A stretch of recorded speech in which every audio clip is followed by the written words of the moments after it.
اپنی قوم سے محبت کرنا تعصب نہیں تھا. اپنی قوم سے، اپنی ذات سے، اپنی برادری سے، اپنے خاندان سے، اپنی زبان بولنے والے سے محبت بھی کرو، ان کی خدمت بھی کرو، یہ تعصب نہیں ہے.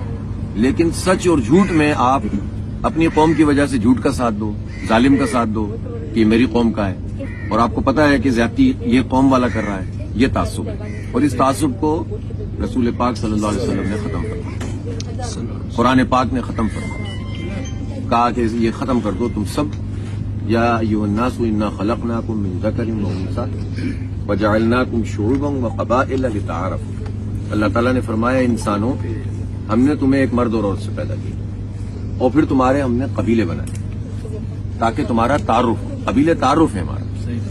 قبیلے اس بنیاد پر نہیں ہے کہ اس سے ہم دوسروں سے نفرت کریں، دوسروں کا حق ماریں. تو چاہے زبان بولنے والا ہو، علاقے والا ہو، ہمیں بات کرنی چاہیے حق اور سچ کی بنیاد پر.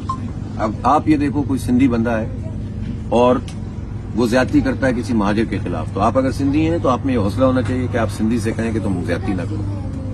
کوئی مہاجر بندہ ہے وہ اگر کسی سندھی کے ساتھ زیادتی کرتا ہے تو مہاجر کو یہ حوصلہ ہونا چاہیے کہ کہے تم زیادتی کر رہے ہو سندھی کی.